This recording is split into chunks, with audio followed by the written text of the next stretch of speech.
Hey folks, my name is Rene Enriquez and you are watching Uncensored. This is Rene Enriquez.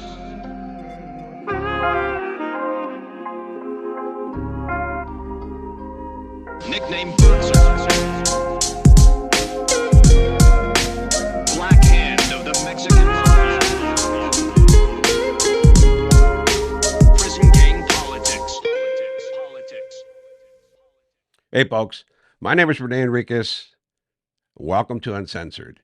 We got a groundbreaking event here, and it's the very first time I've done it, and it's been requested by so many viewers, particularly Mrs. G has been sending me weekly reminders that I promised to do it.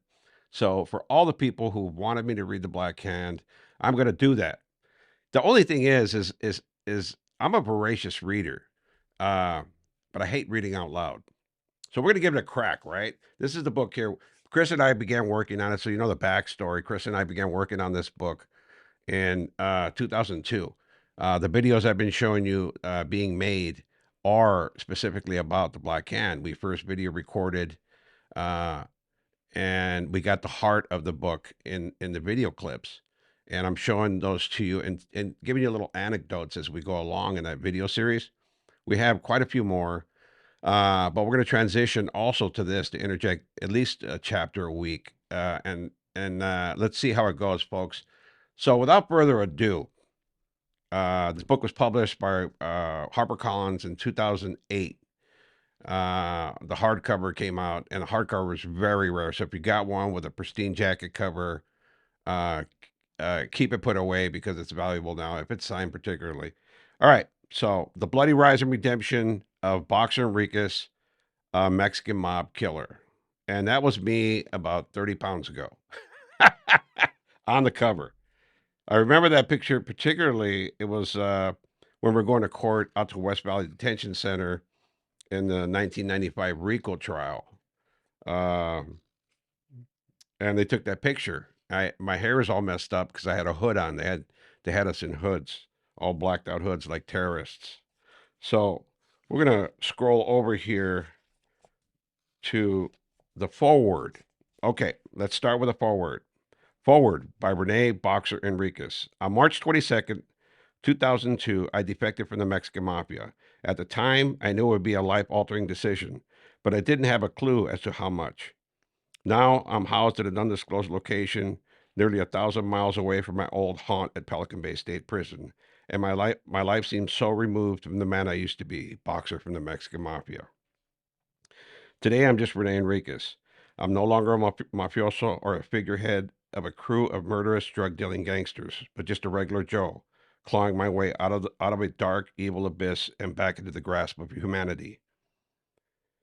The transition has been a difficult challenge for me, as if I were Superman turning back into Clark Kent forever. But each day that passes, I feel a little bit closer to becoming a normal person. I no longer have to wake up with fear of mafia politics, plotting someone else's death before they plot mine. There is no longer a need to constantly arm myself with a prison shank in an unceasing state of war readiness, nor do I have to continually question the motivations of supposed brothers in crime, men of poor intellect who can't even think beyond their own megalomaniacal sense of entitlement. Even though I am still living behind bars, life now has a true, unfamiliar sweetness to it that is almost beyond my ability to describe with words. I'll try by saying that simple pleasures mean so much more to me. Things I had given up hope of ever feeling again have enriched me.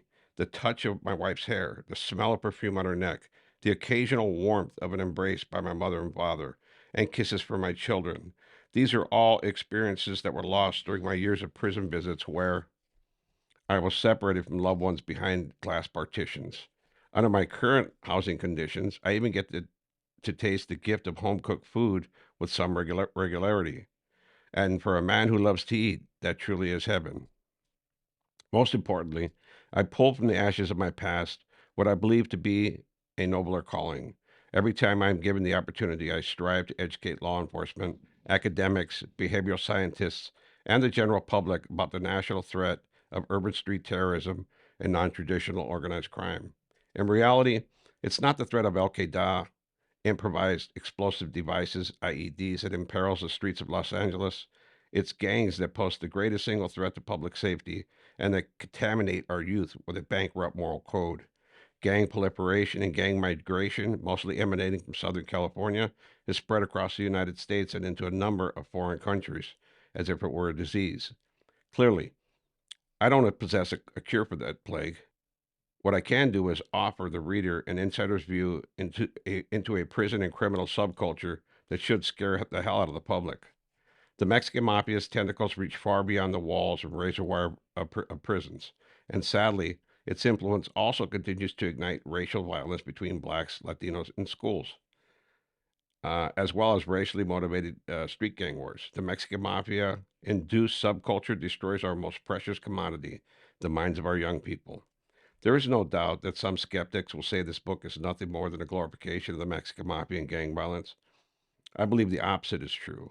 Laying out the stark brutality in the pages of this book is an attempt to deglamorize the gang philosophy that many young people embrace as a viable status mobility system. If the publication of this story dissuades one person from participating in the gang lifestyle, enhances the knowledge of even a few law enforcement officers, or enlightens a handful of educators, then the author and I have accomplished our goal. Also, it would be remiss of me not to acknowledge the carnage of thousands and thousands of victims of gang violence, much of it due to Mexican mafia brutality. Recognizing my personal responsibility for 20 years of organized crime violence and the negative impact that it has had on others is only a small step in my long walk towards redemption. I've told these Mexican mafia horror stories numerous times, but I have never seen them in print. Reading them in one sitting actually startled me. I was shocked at my own inhumanity and capriciousness and my lack of compassion. Intellectually digesting the animalistic way I lived was difficult. The realization that my life was dedicated solely to crime and violence was painful. I wanted to teach people about the dangers of the Mexican mafia after I dropped out, but a funny thing happened along the way. I ended up learning about myself. Some will understandably believe this turnaround is a manipulative play to get out of prison. I am not attempting to hoodwink anybody here. Readers will formulate their own opinions about Rene Enriquez, and in all likelihood, many will see me as a monster, and I understand that. At one point, I recall wanting the author to somehow mitigate my responsibility and pretty me up to make me appear less evil. But then it dawned on me early in this project there were no swans in the cesspool. The story had to be told as the author wrote it, warts and all. Regardless of how I'm portrayed in this book, those who know me best see that I have changed for the better. My new wife had much to do with that. During one of our visits, I was depersonalizing some of my past victims and rationalizing that they fell into the NHI category, no humans involved. They were only mobsters, I said, no harm, no foul. She reacted angrily. How dare you say such a thing? Those people were loved by someone. They were someone's son, father, husband. Then she hit me with an illuminating question. How would you feel if somebody murdered one of your sons, Renee? I was at a loss for words, dumbfounded. My wife, in a burst of anger, taught me a quality that was anathema to a mob guy, empathy. I know that I'm no swan, but believe me when I tell you that I no longer want to live in this cesspool. Others will argue that I am not far removed from the criminals who come alive on the pages of this book. What is now different about me? At least I chose to pull myself out of that cesspool. They continue to wallow in it. I will probably spend the rest of my life paying for the wrongs that I've done, either physically locked up, in prison, or emotionally trapped with the ugly memories of what I've done to myself and others. However, I find some comfort in the fact that I'm a far better man than I was yesterday, and I will strive to be an even better one tomorrow. I owe that to my devoted wife, my family, who should have bailed on me years ago, and the law enforcement officers and attorneys who took interest in me, believed in me, and gave me another opportunity for redemption. And lastly, I owe it to myself. Today, I'm just a regular Joe, a son, a husband, a father, and a grandfather. And for once in my life, I'm okay with that. So that is the introduction that I wrote in Alhambra, California. I was in Alhambra, PD, being housed by the FBI. So I was working on a case, and I remember writing this out at pen and legal pad, and I wrote it out. And you'll note that reading the part where my wife told me about that somebody's son, father, and husband, that it was somebody that was loved. I mean, that part hit me hard because I did lose my son. I'm not going to talk about that here on any channel. That's not fodder for content creators.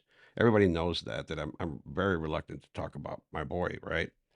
Uh, but it did. It came full circle, and I don't believe in karma. I believe in God. Uh, I truly believe in that, right? But believe me, I've had some life lessons since writing this book that have really grounded me and really humbled me. And just thinking about this stuff is kind of difficult. Like when I do the videos, I see how arrogant I was and see my mentality. Even when I wrote this, I was still the arrogant jerk that I used to be, right? So that was difficult there. So there you have it, folks. I fulfilled my promise. I read the Black Hand. That's the forward for you. Hope you enjoyed it. We have 38 chapters to go, and we'll be dropping one a week. We wanted today to be a double dipper, because don't forget, at 5 p.m. this evening, we will be running our first live. We hope that you'll all join us, jump in. It's going to be a party. We're going to knock back a few. We're going to have a good time. And let's see where it goes. But this is the forward to the Black Hand that I promised reading long ago, and here I am reading it. We have multiple segments coming up, and I think you're going to enjoy it. I'm going to be abridging this. I'm going to be cutting in and giving you little anecdotes.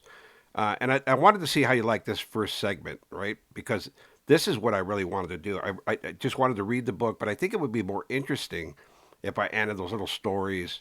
Like I stopped, and I'll tell you, I'm stopping here at this part, and I add the anecdote about a specific part in the book. Let me know what you guys think about it. Drop a comment. As always, hype the video. Leave a thumbs up. Do what you do, folks. Blow the channel up. Let's see this series, this episodic series of the Black Hand blow up. All right, folks. With that said, I'll see you tonight in the live. Peace out. Stay safe. This is Rene Enriquez.